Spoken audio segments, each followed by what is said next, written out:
the network for the AV industry.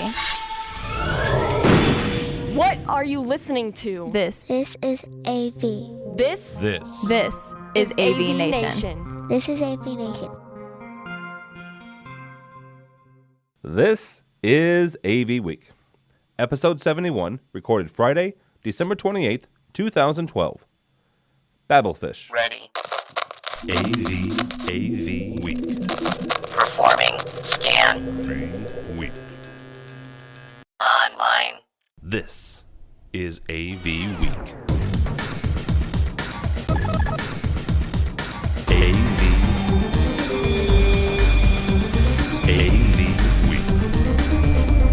It's time for AV Week, your weekly wrap-up of audiovisual news and information. My name is Tim Albright. I'm your host. Thank you so very much for joining us.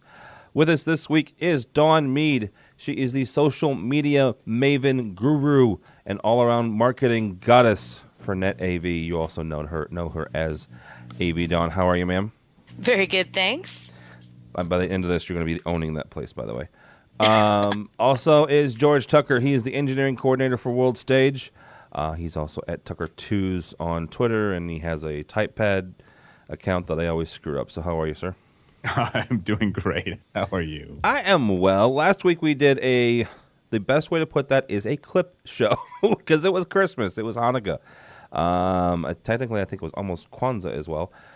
Not quite. It was actually on the winter solstice. So if you celebrate some sort of pagan holiday, happy winter solstice to you. I don't even know if that's correct, but we'll go with it. So it was just a best of show, really, kind of some of the best interviews we did. One was with our buddy Tom Andrew from down under in Perth, Australia.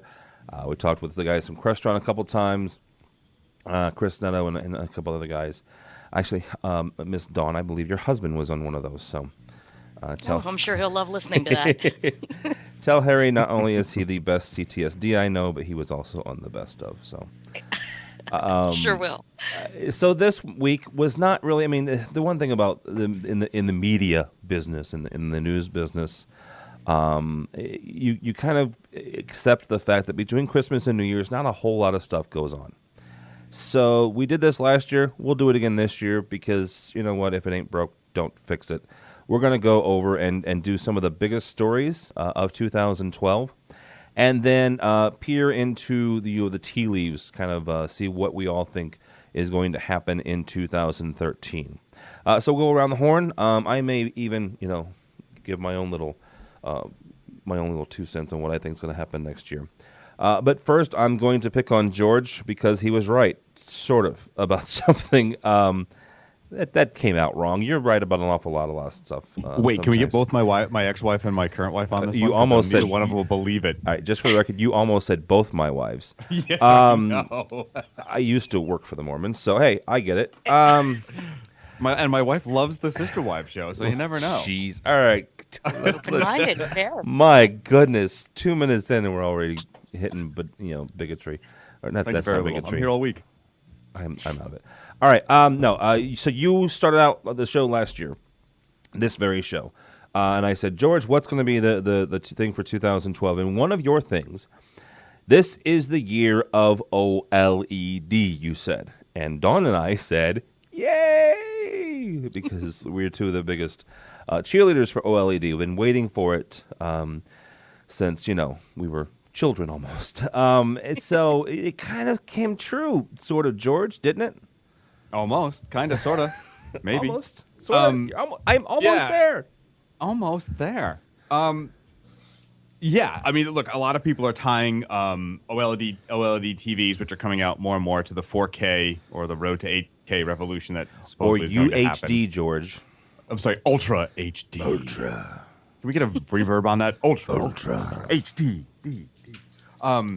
But alas, yes, I was actually right once, like a broken clock. It looks like it's taking off, and I think that that's a very good thing, because that will be all. Dare I say it? It might actually be a saving grace for at-home 3D. We'll just retract that and delete it, right? Thank you. So, not that I would ever buy the 3D version or use it, but it might just be the thing for it because of the quality and the high-density pixel stuff counts. The technical things. You mean, hang on for a second. You mean the OLED might be a saving grace for 3D, or 4K might be a saving grace for 3D? Well, as we discussed with some other people, as we discussed in the past in some other shows, they might be actually tied together. I mean, there's a real relationship there that they might just be able to be the combo that pushes it over the edge to success. Yeah, we also talked about the fact that there is a use for 3D, and I will go on record as saying this. It's in 4K because technically you're getting 3D in true 1080p HD when you're looking at it in 4K. Did you get all those acronyms, Dawn? Yes, I'm keeping track. Jeez. Playing buzzword bingo. I'm almost there. Oh.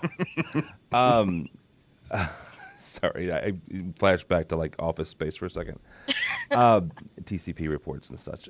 So, Dawn, did it pan out? I guess the whole OLED thing as much for you as you hoped and wished. I mean, did Harry bless you on Christmas morning with an OLED 50-inch display? Oh no, he didn't. Darn. Now I have something to really hold over his head. And he got a new job and everything. He was a good boy this Christmas, okay. but not that good of a boy because I didn't get an OLED.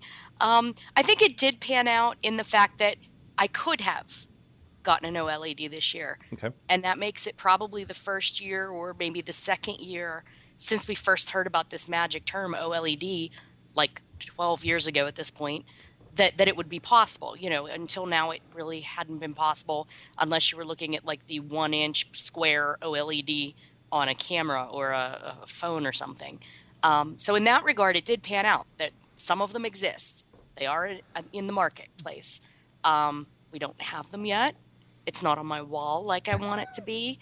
And it's not bendy like I want it to be. All the things they've been promising me for a decade isn't quite there yet. But the very fact that if you have the money and you go to the right store, you can get one, I think at this point is fabulous. So in that regard, it totally panned out. Almost there. Not on my wall yet. Yeah, just almost. Almost there. All right. Just a bit more. Well, and the other thing and we are a week or so away, actually about a week and a half away from CES, which was kind of where, George was right almost off the bat because that was one of the things that came down the pike of CES 2012 was OLEDs. It was the fact that LG was going to have one, quote unquote, by Christmas of 2012. The other thing that came out was Sony being Sony, and I don't mean to be disrespectful from to our wonderful Walkman makers, but they almost said, you know what, that OLED thing, that's kind of passé. We're going to give you Crystal LCD, and that lasted about as long as a Kardashian wedding, to use a really old joke. And then they kind of went back to OLED because they had the partnership and everything. And so that's the reason why I'm still excited about OLED is the fact that Sony started off the year almost saying we're done with it and then went back to the table. I'm as bullish, I think, as Dawn is and as hopeful as we all are when it comes to OLED. And the other thing, one of the other stories that came out for me this year at the very beginning of the year, and I'm just going to, rip the scab off, as it were, and just get it over with. The fact that Extron wasn't at InfoComm this year. And we talked about it literally. I used it in the clip show. Literally, it was the 1st of March, and we talked about that statement and that press release and the ramifications of that, I believe, almost all the way through November of last year, after listening to all the shows and reading several blogs of not only ours, but of raves and of CES, of CE pros and commercial integrators and other people and Chris Netto talking about the fact that Extron wasn't at InfoComm this year. And one of the statements that said from Andrew Edwards, the head of Extron, said, you know what, the people don't go to trade shows anymore, quote unquote. They don't go to trade shows anymore. But one of the inconsistencies that I still find odd is the fact that they were at other trade shows, smaller ones, more localized, and maybe that's the hitch that they want to get on with. But to say that nobody goes to trade shows and then go to them is still a little disingenuous to me. Particularly when you look at the fact that last year and this year, both years, InfoComm posted record numbers. Yes, of attendees and ISE, which is coming up at the end of next month. ISE blew InfoComm out of the water, if we all remember correctly. They topped 40,000. Now, granted, one thing about ISE is the fact that you've got a combination of both CES and InfoComm together over in Amsterdam. So they have that going for them. And I guess if you add in InfoComm America and CES, you have, I'm not good at math, but roughly about 53,000, 52,000, somewhere in there. 35,000 for InfoComm and about 18 or 17,000 for CES. So you've still got, really good numbers, and they're growing. You're right, Dawn. So I'm not going to ask you I'm not going to ask you to analyze Andrew Edwards' head. Good Lord.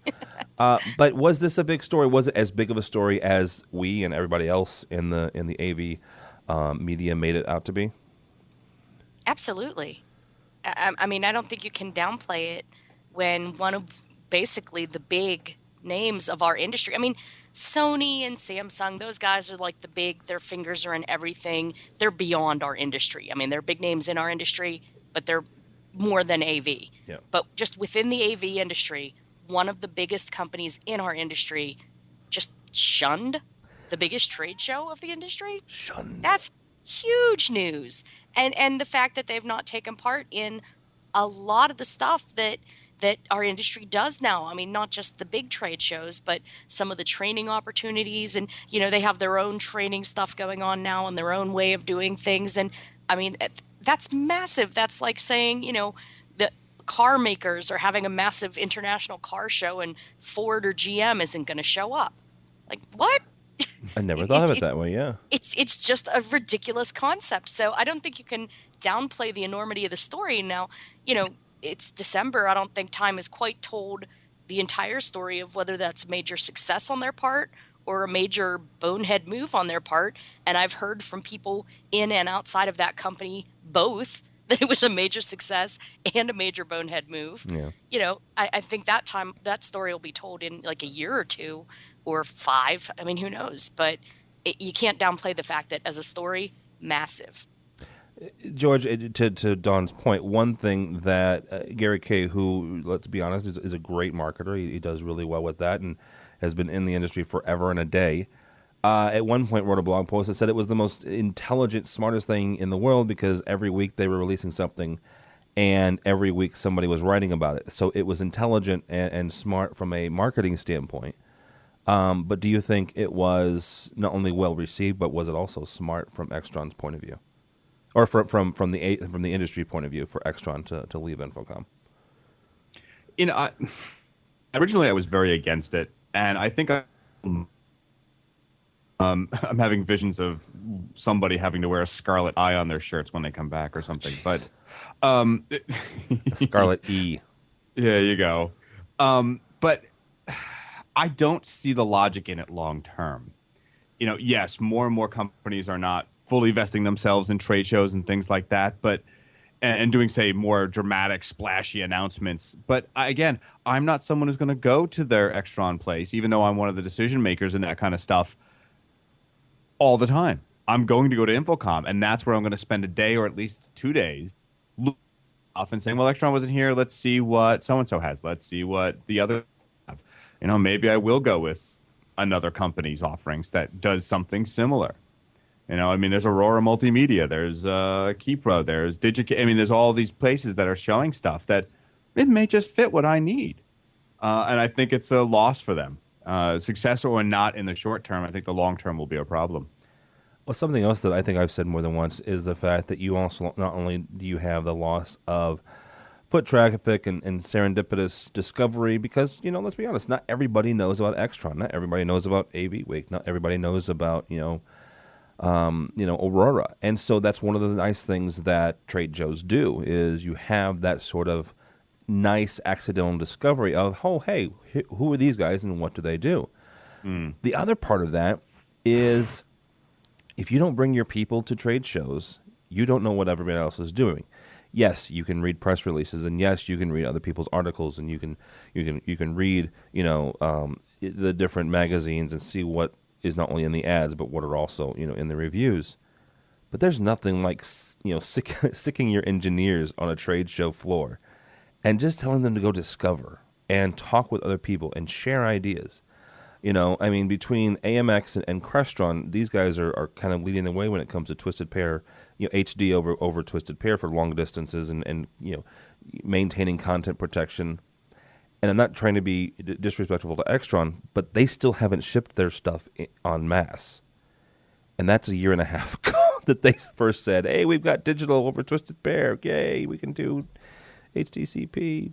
It's just not shipping yet. So, there's something to the the interaction between engineers and the interaction between the salespeople and between your employees. There is something to be said for that. At least I think. I mean, I learn an awful lot from people because I'll be the first person to admit I'm not the smartest guy in the room, never have been and never will be. But I will always listen, and I will always at least take away something from a conversation. So, well, I mean, this is also the company whose trade show booth for the last, 10 years has been basically a fortress. A fortress, yeah. I mean, you walk past, you can't see in it. So if you didn't know who they were, it looks like a fortification. It's just, what is that?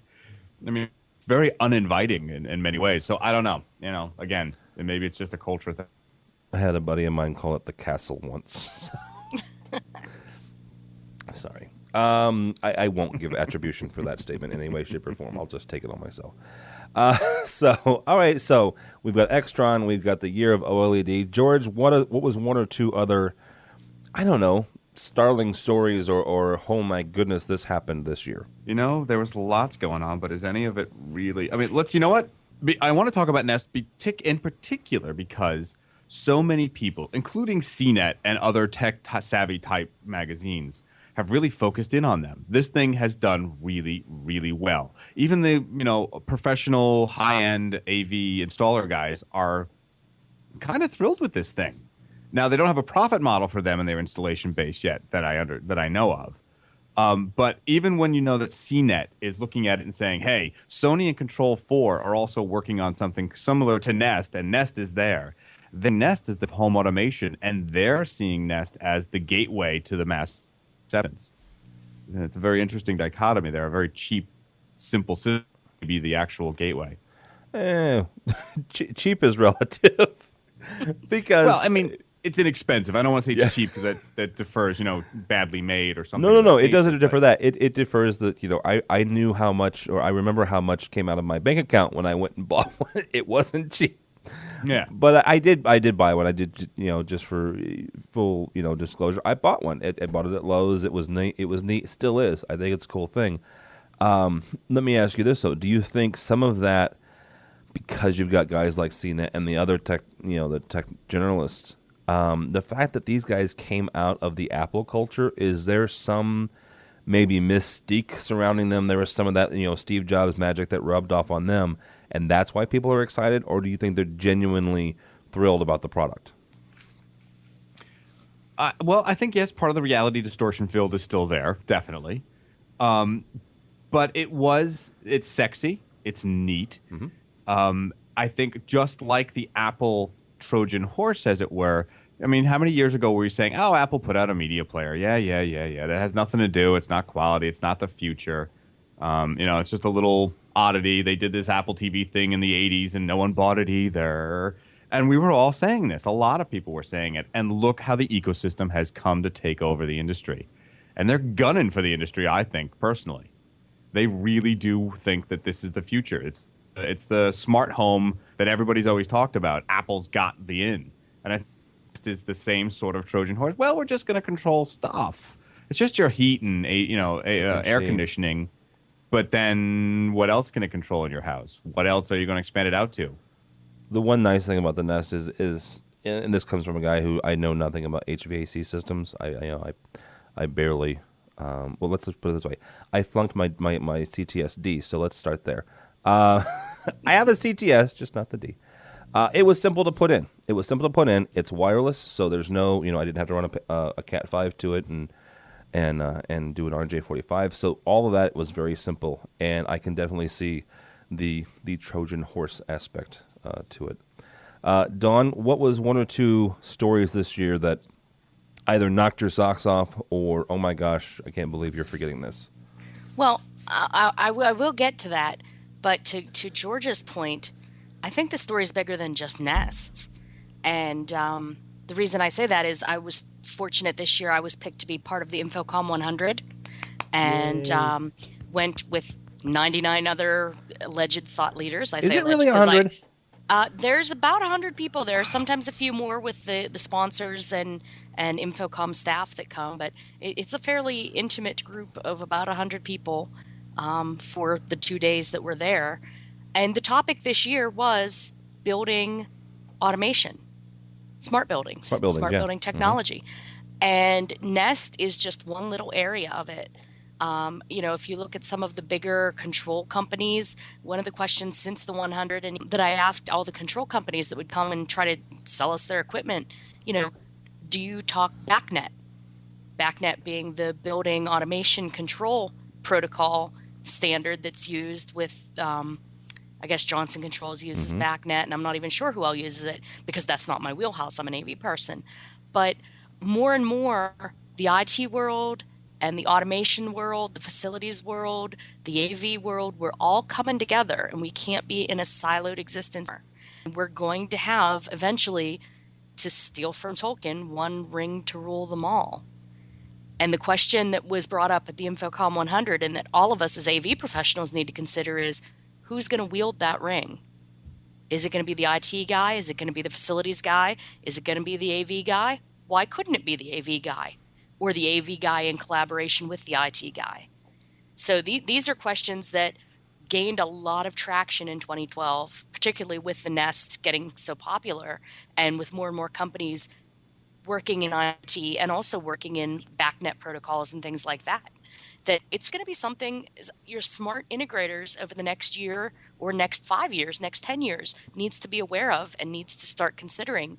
Am I just going to sell them a screen and a speaker? Or am I going to be part of this smart building and green initiative? There's all these different aspects that tie into it that can be a major moneymaker and a major builder for our industry. We just need to be aware of it. And Nest is just one little drop in that bucket, but will it be the drop that sort of overflows the bucket? We need to know about it. If you don't know about it, get out there in 2013 and learn. Let me ask you a really crazy, out on a limb question. Okay. Is this the potential of the smart building for AV guys? Is this maybe a bigger potential than, let's say, digital signage, something that people have been talking about for 2 or 3, 4 years? That's saying, you know what, if you're not doing digital signage, you've got to, this is the next big money making opportunity for AV guys because it's displays and it's all on the network. I see. I'll go ahead. I was going to say I see smart as almost a better fit for AV guys because you know what, digital signage requires content creation and stuff like that. But when it comes to smart building control, it's stuff that we're already doing, right?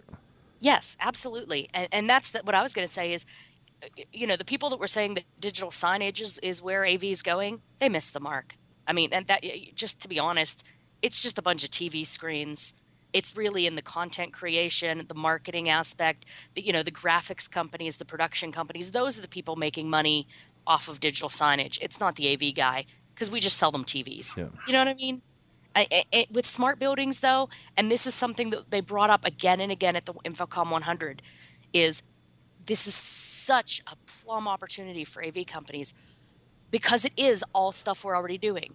The control system guys that deal with like HVAC and facilities, they have to learn how to talk and take disparate systems and make them work together.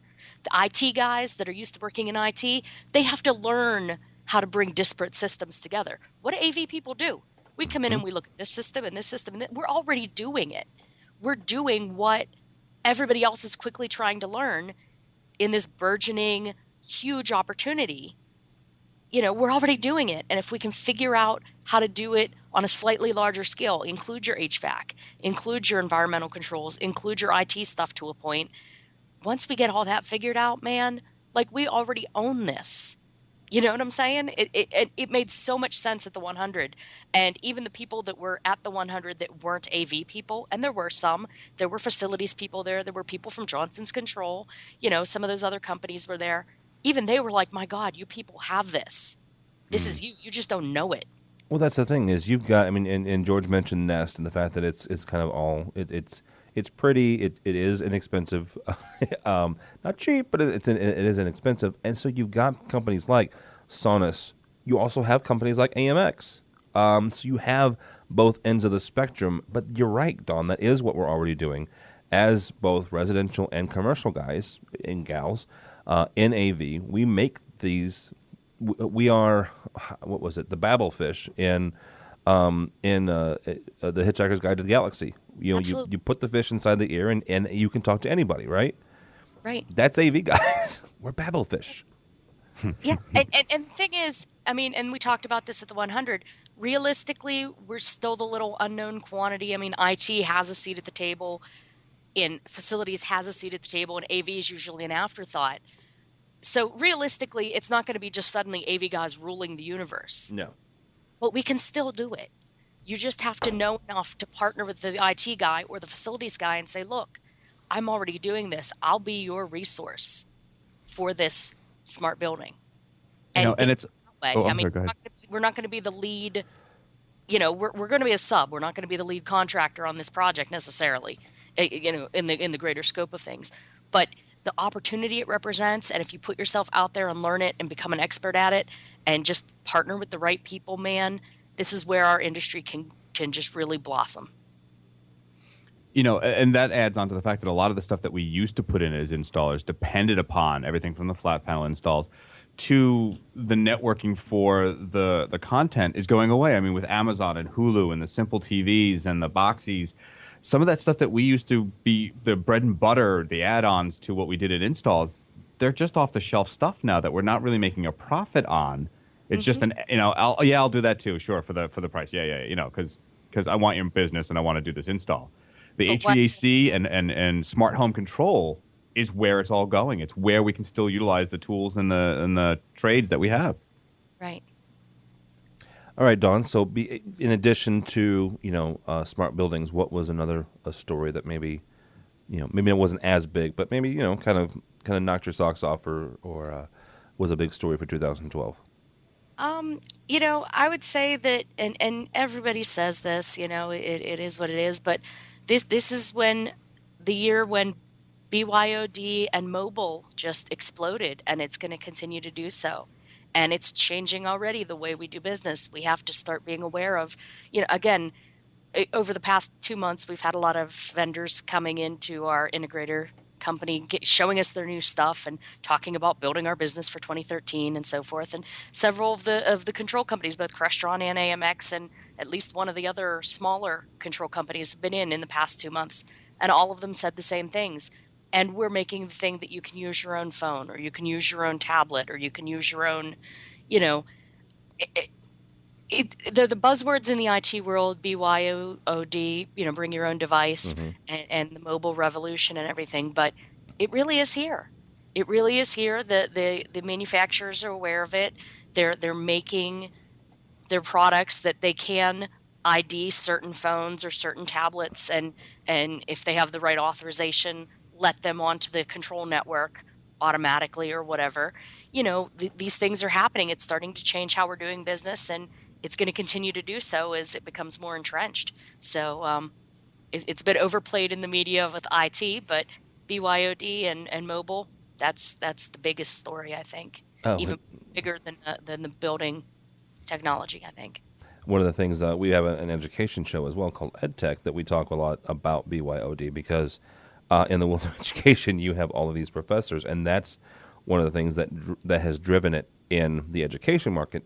Are these not necessarily the students, but it's the professors who walk in and they have an iPad now, or they have an Android tablet, or they have a Kindle Fire, and they want to be able to circumvent the installed PC or circumvent the installed laptop and just use their own device, and that has propagated it there. So yeah, I would definitely give you that. All right, so Tim? Yes, sir. That's an interesting development, though, because doing some education installs that we do, you're starting to see now. Remember what it used to be is, well, we can't really progress to here for this device or technology because the instructors don't want it. They're not used to it. All their stuff is on VCR. We're starting to see a lot of the educators now pushing from my tablet, or let me flick it through the airport or whatever. that's a dynamic change where it was the in-house technology guys pushing for it and the resistance was from the educators. A lot of those educators are now finally coming along. Now, is that because the technology is so ubiquitous and that that they're finally so comfortable with it, or is it that there's a new generation coming up and they're just pushing that? I don't know, but it's a dramatic change. I don't know if you're seeing it on your end. Actually, I'll answer the question, George. I think it's both. I use my dad as an example a lot when it comes to this show and technology in general. My father is a very nice 62-year-old gentleman, but he's not the most tech savvy in the world. Growing up, I was the one who set the time on the VCR. And so the fact that my father has an iPad now and a lot of times does better at it than I do is, I think some of that is the devices, George, because yes, you're going to have the nursing faculty who has a lesson on VHS. They don't make it anymore, and you know what? She's going to be bound and determined to play that VHS tape until she retires, regardless of what anybody else says. But then you're going to have maybe a half a generation down. I'm not even going to give you a full generation. Maybe 5 or 6 years younger than that. And they get it. You know what? You can convert this to, as long as you have the copyrights and all the rights and all the I's are dotted and the T's are crossed. You can convert that to other media. You can convert it to a DVD, or you can get a physical a copy of it somewhere or a digital copy of it somewhere. And these people are embracing mobile, and it can, technically they're still calling it mobile regardless of its tablet or its phone. They're embracing mobile. So you have not only the younger generation coming up who have lived with technology their entire life, you have the other end of the spectrum who traditionally these two groups have been at odds, and now they're joining forces together saying, hey, I've got these great devices and I want to use them.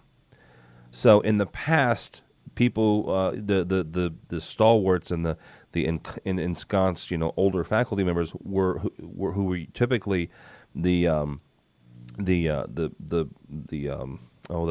rock in the road, as it were, the hindrance to technology advances. Now they're becoming one of their greatest proponents because the devices themselves are becoming not only so ubiquitous but also so user friendly. All right. Apparently, the Canadian government has lifted the restriction on internet use, and our buddy Mr. Matt Scott from Omega Audio Video in London, Ontario, Canada, has joined us. How are you, sir?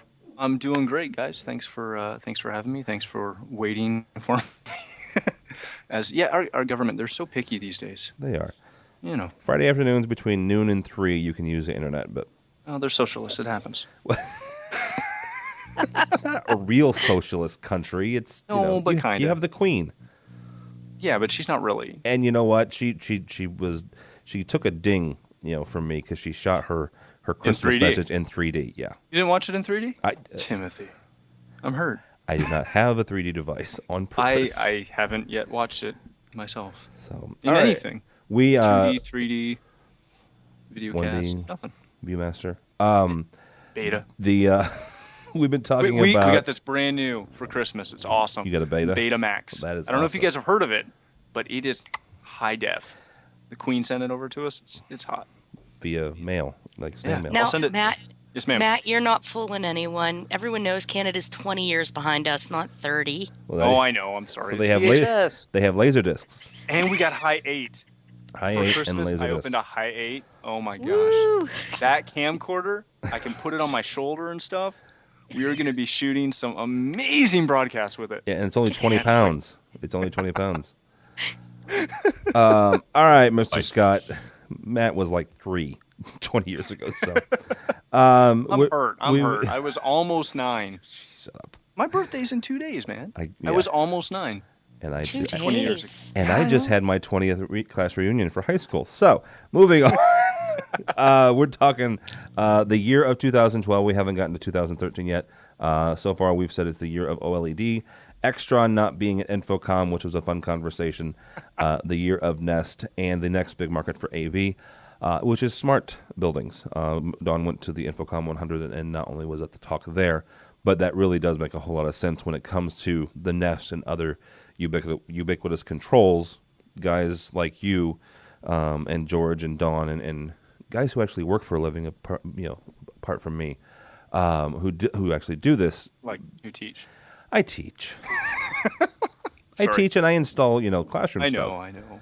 You're our hero. Yeah. So anyhow, what was one or two stories for you for 2013? Well, kind of the two biggest stories for me, being the lighting control guy that I am, really was this convergence of, smart technologies and automation, and actually really seeing it happen beyond the walls, the traditional walls of AV. We're getting beyond projectors and and getting into this, and again, Nest brought it together, Apple brought it together. All these different technologies have brought it together to really make it more of a reality and more of a spec in the future. And I think it's just going to continue to evolve into 2013 and 2014 as people just keep trying to get more and more out of every device that they put in, in their office and in their home. So I think that was kind of the one biggest one for me, was kind of the convergence and the true automation side. And being, since you brought this up in the prelim, being the Apple fanboy that I am, was one of the biggest tech stories for me was, again, just Apple and what it's done and who it's fighting, and what its stock price has done recently, which I'm not overly happy about. But that's kind of been one of the big ones. We really were starting to see it in, every single automation company from the big boys last year. And now we're seeing it in everything. Everybody is using it. Everyone is using tablets. Everyone is using, these devices that, the late Steve Jobs kind of brought out and, had the main vision for. So for me, again, I'm a fanboy. I know it. But that was kind of my other really, really big story that I saw. That was actually one that we kind of glossed over, was the fact that, Apple and Samsung were at each other's throat the entire year. And one of the things that I think Dawn mentioned, the fact that when we were talking about Extron is in this industry, and they are the big player in this. They are a big player in this industry, but they're only in this industry. Samsung, on the other hand, they're huge in this industry, but they're also huge outside of this industry. And so there are things that happen outside of the AV world that directly affects us. Well, and that's been, such a big thing, is as soon as you got outside of our world, this is all you see. You see Apple and you see Samsung. Yeah. And, I think this is kind of going back to that whole, Sony Panasonic thing of the 80s, which I only remember a little bit of. But jeez, sorry. We're kind of seeing that behemoth its head again with all the lawsuits, with all the devices that look the same, with just the applications going down the road, and off the top of my head, I can't think of a single person I know who doesn't have either a Samsung or an Apple device in their house. Everybody's got it. No, that's valid. I think everybody on this call has, Because Dawn, you have an Android. Yes. Is it a Samsung Android? No. Well, there you go. Oh, well, thanks for killing my. Yeah, thanks for killing my assessment. But we do have Apple products. We have perfect. An iPod Touch and multiple iPods between Mr. AV Don and I. So Mr. AV Don. Merry Christmas, Mr. AV Don. Jeez, don't. Sorry. He's gonna get a big head or something. Well, he is a CTSD. Bigger. See, you know what? I didn't want to say bigger. All right, so yeah, I do have a Samsung. You're a big, but I also have an iPad. So I don't know. I'm agnostic. So I like everybody. Well, not everybody. There's a couple of people I don't like, but we won't go there. He has me on the show. Yeah. And yet still, it's great. Oh, it's like love in the room. Like old home week. And yes, because you're from New York and you scare me. Love be true. All right, that's my excuse. But what about his? You're afraid of the Canadians? What is that all about? No, nobody's. No one's afraid of Canadians. Are you kidding? The only people we're less afraid of are the French. So. And we got some of those too. So you have an entire province. Problem. Yeah, that's your problem. I gotta tell you right now, Nickelback scares me. Okay. It scares all. One day I'll tell you a story about Alanis Morissette and I. So, it's not a good story. It's just it's a story. Dawn, we're going to start with you, ladies first. 2013 is a few days away, so be the smartest woman in the room and tell me what's going to happen next year. I will continue having a job. Woo! Sorry. Yay! That was my other big news for I was 2012. gonna say, I'm working. That should have been our biggest stinking story of the year, is that someone finally wisened up and hired Miss Dawn. Yes. That stimulus, Dawn, it worked. Yeah, right. Yes. 2013, I mean, the past couple years have been a whole lot of more of the same. I mentioned this, just talking off the air with you guys, that the past few years at InfoComm at the show have been kind of meh, because there was like, oh, there's some new things, but they're really not that new. They're not that exciting, So yeah. I'm hoping, this is total prognostication and not at all based on any kind of fact or insider information whatsoever. So, don't buy stock based on this or anything. But I'm hoping that this is the year that just something thrilling and exciting comes out that we all just can't shut up about after InfoComm. You're listening, manufacturers, get on that. But, I unfortunately do think it's going to be a lot more of the same. We're going to have a lot more BYOD. We're going to have a lot more mobile. We're going to have a lot more IT companies and facilities kind of all coming together under one roof. And we're going to have a lot more of infighting with all the different companies. Yay! Yay! And so maybe someone will do something really boneheaded that we can make fun of for a whole year without getting the joke too old. But something new and boneheaded.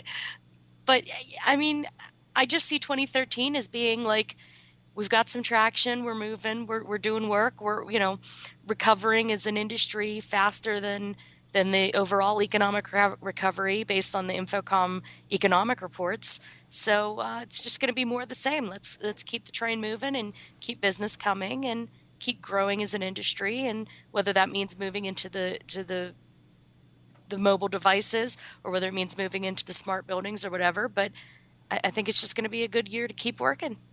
I don't want to. Dawn is in Maryland, and show one of the things that she does a lot, both for her company and ones that she's worked at in the past, is done a lot of government stuff. And so I'm not asking for a political statement, Dawn, but let's be realistic. We had an election. We elected a president again, same guy. Is that going to have either the lack of an election cycle or the fact that we have the same administration going to do anything for the industry, either in and around the Beltway or outside of there? Well, and this is something that we're all kind of holding our breath for the next 15, 20 days about. And in fact, it'll be less time than that. But the biggest thing that could totally just jam up what I just said entirely and screw us over as an industry, pardon the expression, is if we fall off this cliff, it's going to majorly and downwardly impact all of the government spending, which will also impact a whole lot of the corporate spending. And the biggest predicted hit markets for that cliff, if we fall off the cliff, all the wonks that I've been reading in the political news and in the business news have all been saying the IT industry, of which AV is pretty part of these days, is the one that's going to really get hammered. So hold your breath and cross your fingers and toes and everything else that both sides of the aisle come together and fix this cliff mess before we fall off of it. Because if we fall off of it, everything I said is negated. We will all be twirling downwards, hopefully not with the flusher, but, Is that because of the major hit that defense spending takes? I mean, defense spending is scheduled to take a big hit.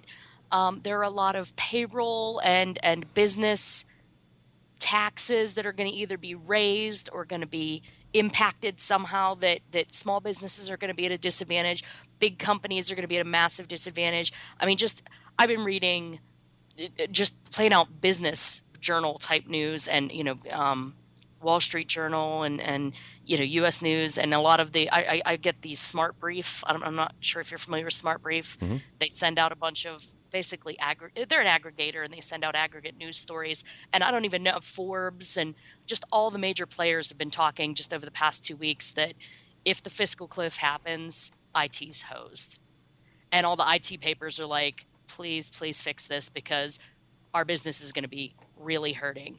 And it's just so many different laws either being repealed or going into effect or being curtailed all at once. And that's what the fiscal cliff is. It's not just a single thing that's happening. It's all of these things are either expiring or passing or, taking effect all at once. And it's just a bad confluence of karma, basically. But if it hits, that's where the problem is. It's not just a single thing like defense cuts, but defense cuts are part of it. Yeah, and I mean, you just really have to get out there and find an article that just explains the whole cliff to see each little piece of it and how it's going to impact us. But the sum total is, if they don't fix it, we're hosed.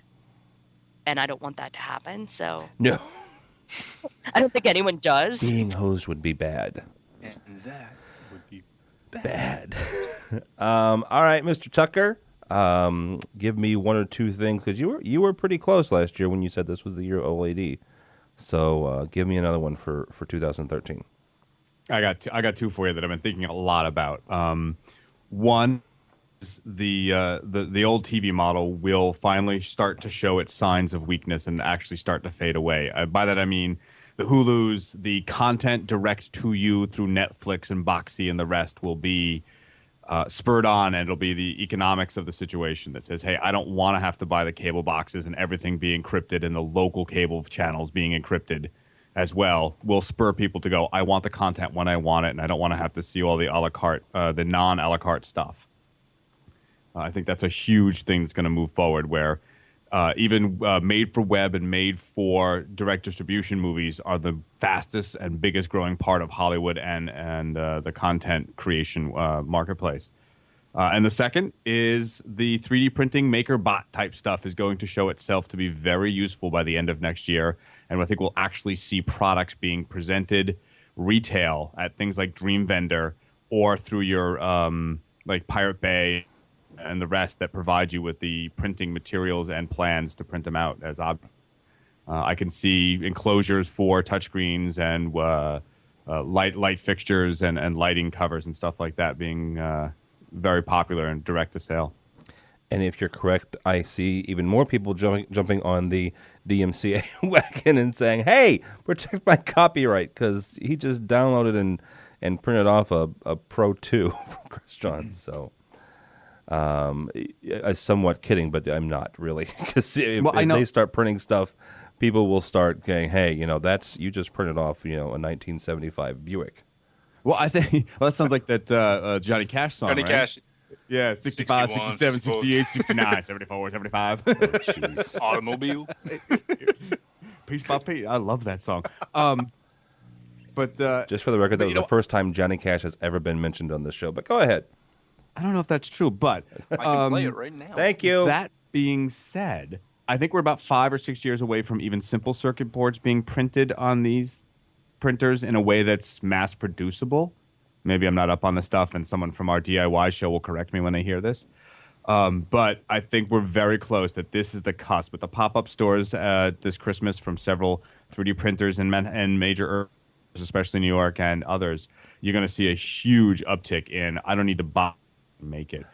You want to be an interior designer? I don't need to find the 1930s Bakelite, however you want to say it, knobs. I'll just make one that looks like it. But George, isn't this sort of in the same vein as late 90s music aficionados, easy for me to say, where they were the ones who were one-offing, taking music and compressing it down and making it available to other people. It wasn't the mass production that really got it going. It was these guys who were trying to share it with their friends that really kind of greased the wheels. And then all of a sudden, here comes Napster and said, hey, I can do this and do. And then, holy cow, Katie bar the door, it's done. It is what it is. It's all out in the wild. And they've been working for 13 years, 14 years now, trying to get it back together. But it was these guys who were just kind of, doing it for the love of it, really. And I think that's kind of how I see this 3D printing thing. So I think the transition will be shorter than we think. Yeah. Simply because it's so useful. And if they are able to print circuit boards that work right off the bat and are durable enough, which I think is a little bit away, but is very near term possible, you've got an explosion on your hand that will change everything.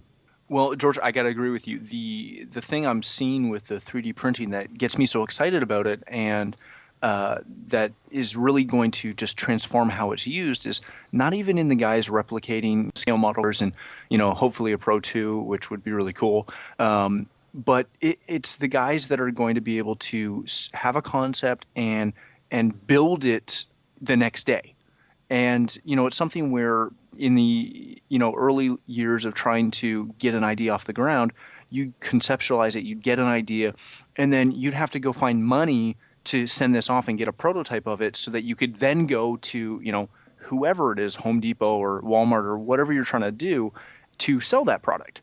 Now we're going to get guys in their garage, just coming up, and I don't know why they're always in their garage. Maybe they're upstairs. Who knows?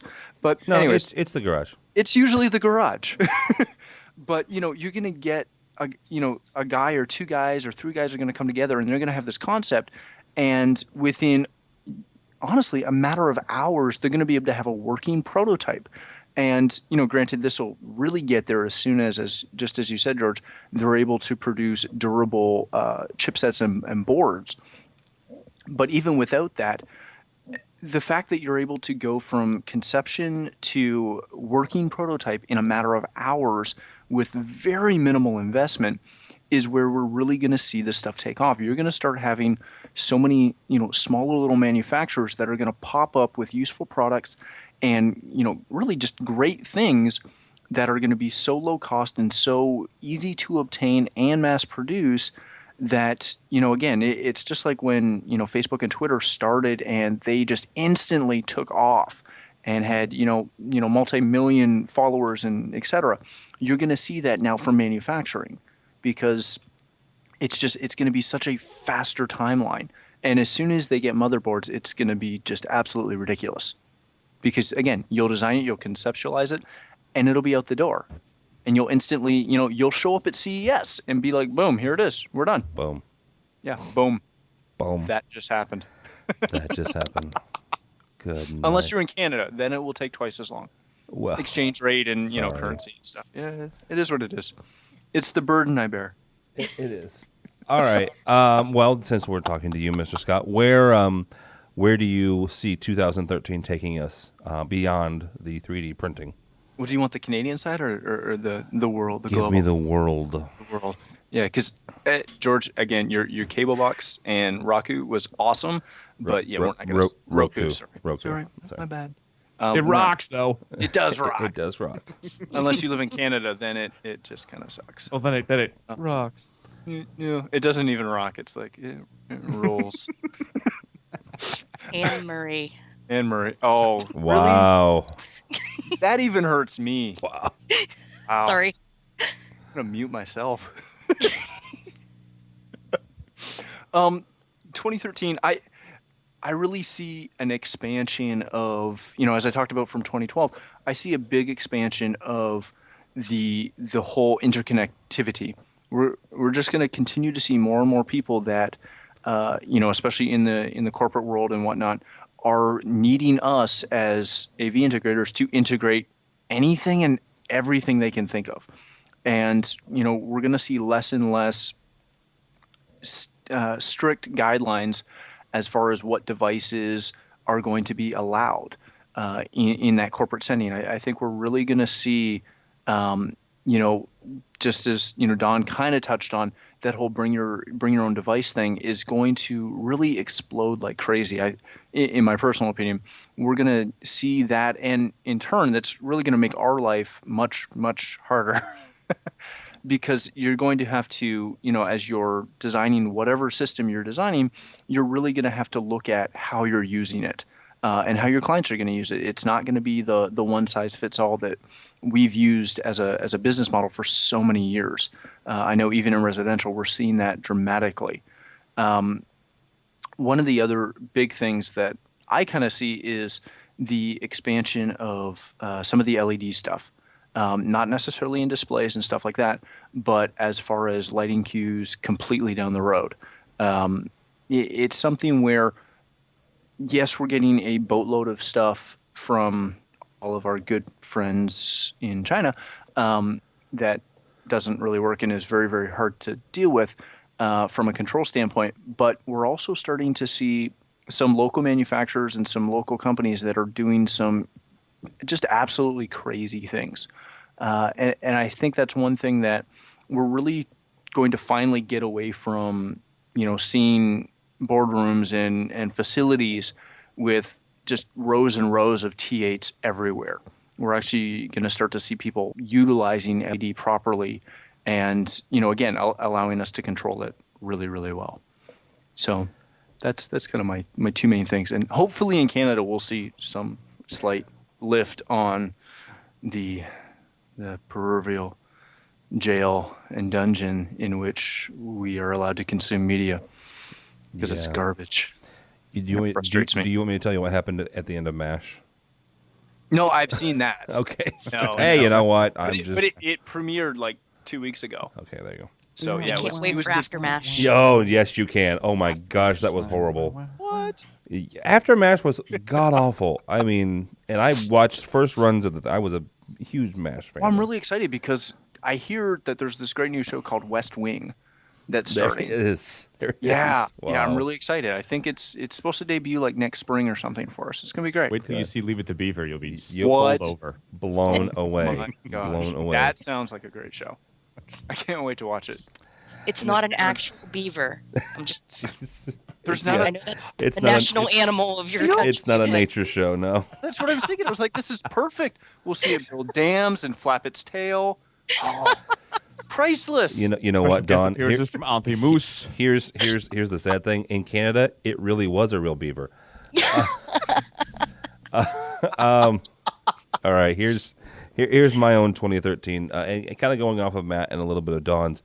I see 2013 as being BYOD and also more of that, and a year where we see second and third screen things happening, because with the prevalence of Apple products and things like it with AirPlay and other things that will allow you to send your display or send your presentation to another display that's on the same network, you have the capability of having a second and third screen from your tablet or from your laptop. And so you've got people from the top, and we talked about, the older ensconced faculty earlier driving this. You also have the CEOs, and let's not be coy here.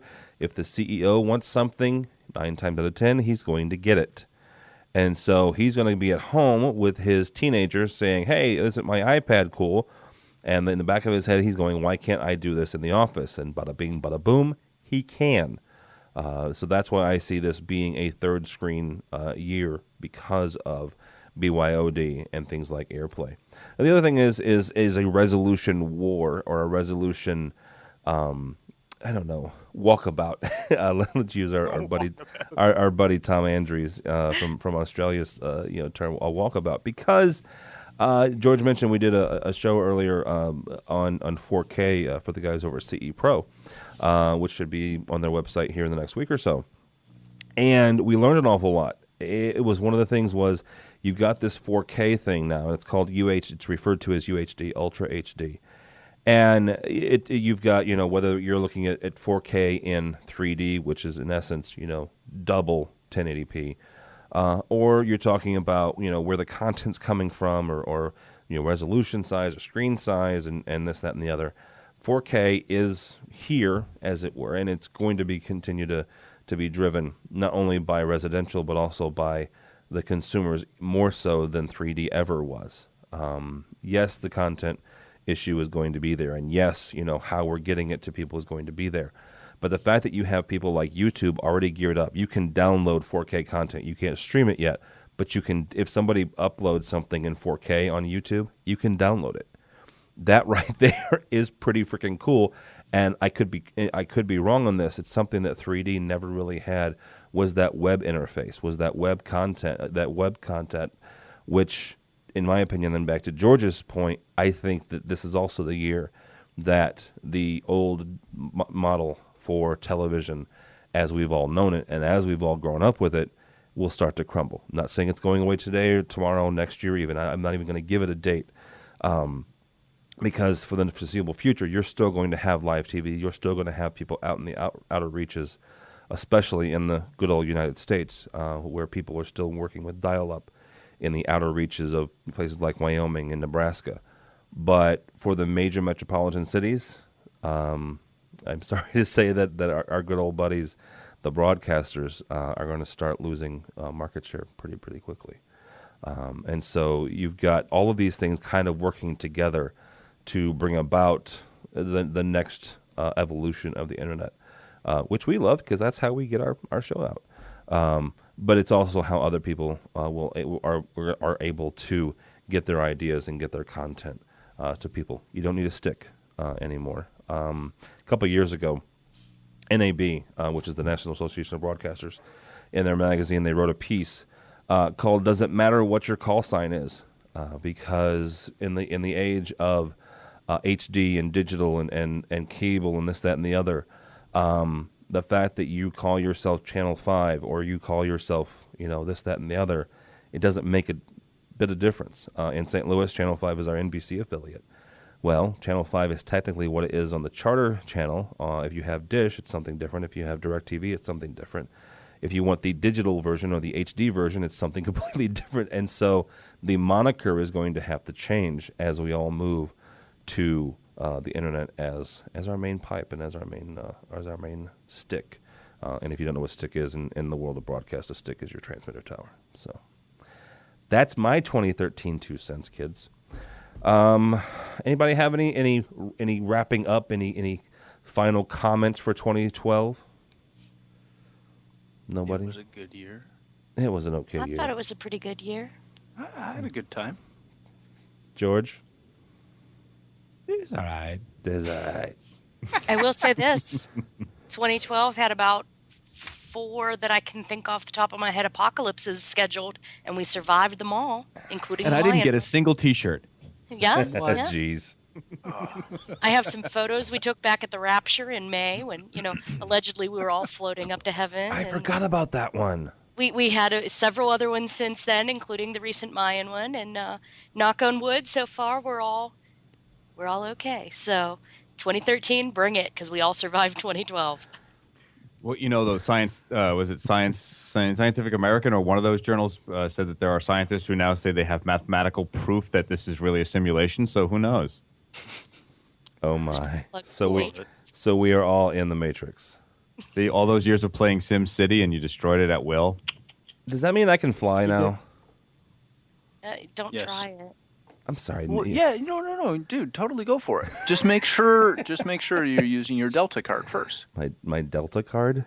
Use your Delta card, get on the plane, and then you'll fly. Oh, very nice. All See, right, see what I did there? That was that was Canadian humor, is what that was. It wasn't funny, but it filled airtime. So, And Better than a again, mouse in a bottle. that was Canadian humor. All right. in Canada, that joke is killing. It is. Just guys are, it'll be funny. Trust me. Later, in 20 years, that will be funny. On a seriously, I can't do anything serious. On a personal note, I would like to say thank you to each of the 3 of you guys, because if you don't know, these 3, as well as my buddy Michael Drainer, help me do this thing on a week in and week out and month out basis. So seriously, none of us get paid for this, but you guys keep coming back, and I do appreciate it. So thank you all very much.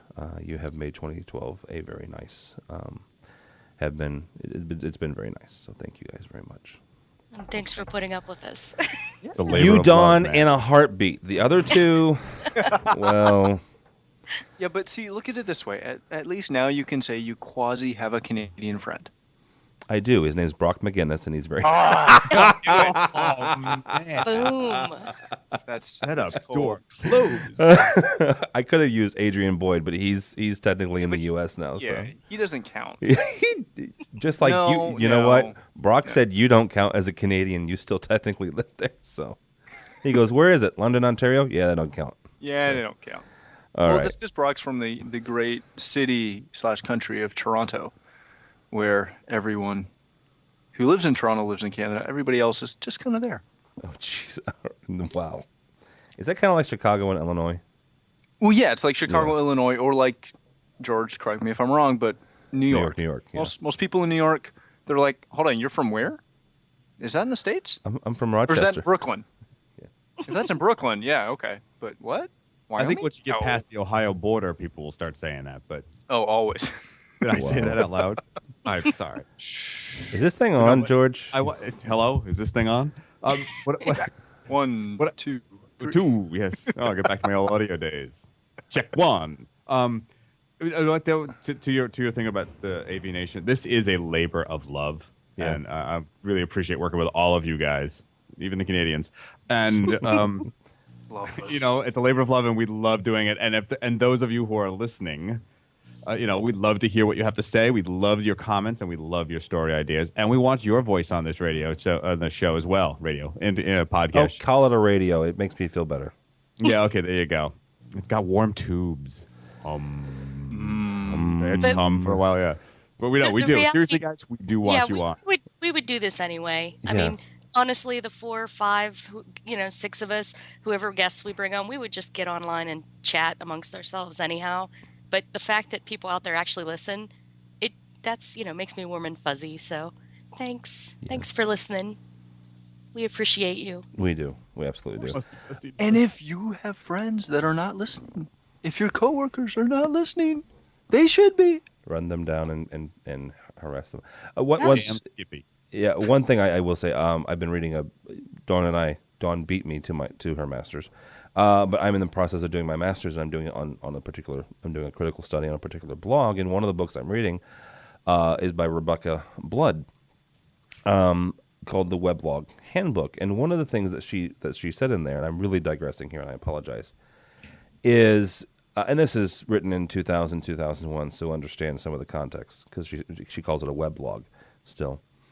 She said, you know what, if you understand that why you're doing it and who you're doing it for, and as long as you continue to love to do it, continue to do it. And that's when you get beyond the metrics of how many people are listening, and you get beyond all of that, because I'll be honest, I was that way for the first 6 months or so. How many people are downloading this, how many people well, you know what, it doesn't matter. As long as we still love to do it, it doesn't matter how many people are listening. I'm still going to do it, and if it's just me and you three at the end of the day, that's cool too, because we have fun and we kick around some ideas, and hopefully one of the 4 of us have learned something at the end of the day. Right on. So, all right. That young lady is AV Dawn. She is Dawn Meade. She works for a company called Net-AV. Check them out if you would, please, but also check out our website, avdawn.com. She writes for rave pubs from time to time and other things. Where else can people find you, ma'am?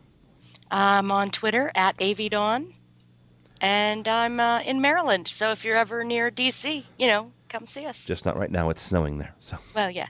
It's snowing. Our Canadian friend, Mr. Matt Scott from Omega Audio Video. Has it snowed there for Christmas, sir? It finally has. We've got about 6, maybe 8 inches on the ground. Wow. Yeah, it's perfect. Yeah, I'm still missing my snow. So no, how many centimeters is that? No clue. No clue. Don't tell people. You are a bad Canadian, dude. Dude, I don't even know how cold it is in Celsius. I look outside. I'm like, oh, cool. It's 28. And they look at me. They're like, what? Sorry. And he's a Cowboys fan. I know. Yeah, he's a bad Canadian. I don't know how Sunday's going to go, but I'm hoping. I'm not. So, Dawn, you will be getting a text. I know you're not really. Yeah, I know. You'll still get in a text. Don't worry about it. Yeah, here's the problem with American football right now. I'm a rabid Bears fan, and because I'm a rabid Bears fan, normally I hate with loathing the Green Bay Packers. Blacker. But this Sunday, I'm the world's biggest Packers fan, because if they beat the Minnesota and the Bears beat Lions, the Bears are in the playoffs. So I hear you. I don't think it's going to happen, but which maybe. Part? Because I'm hoping for anything right now. How can my Steelers season's over? So it was over a couple weeks ago. Yeah. Oh. Yeah, I'm looking forward to spending a nice mellow birthday. Hopefully, watching the Cowboys win. I might even break out a jersey. We'll see. That's crazy. We'll do what we can. I can send you. I can send you an RG3 jersey if you'd like. No, it's not a Rough Riders jersey. Although I unfortunately know what that means, which scares me. How can people find you, Mr. Scott? I can be found very, very easily. I'm the only guy in Canada. No, I'm just kidding. Call your brother Joe in Vancouver. He knows where I'm at. No, officially, you can find me online on Twitter at Matt D. Scott, at Omega Audio Video. You can find me on the webs at OmegaAudioVideo.com, MattDScott.com, etc. See, what's funny about that is I actually have an Uncle Bob that lives in Ontario. So nice. Yeah, we live beside each other. It's perfect. Relatively speaking, he lives out in the middle of the lake with a log road going to it. But yes. Well, you know, it's Canada, right? So there's 30 people. So hey, you must know my friend. He's one of them. Yeah. Perfect. As opposed to George Tucker, who lives, in the only city in the entire world, New York, New York. Actually, you're Yonkers, so yeah, it's technically New York. It's technically it's all New York. Yeah, I got a backyard. That's the only difference. Jeez. I know. How can people find you, Mr. Tucker, from World Stage, sir? As you said, I am Tucker2s on Twitter. I have a blog called Tucker2s I see you got me doing it now. Sorry. Tucker's Tuesday, typepad.com. Yeah, I'm too cheap to buy a URL at the moment. And, some people are kind enough to reprint my stuff in custom retailer and things like that. So. All right. If you would like to follow me, it is TD, Tim David Albright, ALBRIGHT on Twitter. But here's a better idea. As Dawn said, and everybody else said, we really appreciate you listening. So check us out. We have a Facebook page. We have a Google Plus page. We're on LinkedIn. We have a group. Join it. You'll find out when the new show posts, and the other things that we're doing will post. We're also on Twitter, AVNation TV, as well as AVWeek Pod is the podcast one. I need to start doing something with that one because it has followers, but I don't post to it. So do the AVNation TV one. That one works. So yeah. Or you can go by the website because Mr. Matt Scott has spent an awful lot of time on it. AVNation.tv, AVNation.tv. You'll hear this podcast as well as the others, the education show. We have a DIY one that George does a really good job with. Live Life, and also the Social AV show. So check it out, avnation.tv, avnation.tv. That is all the time we have for AV Week.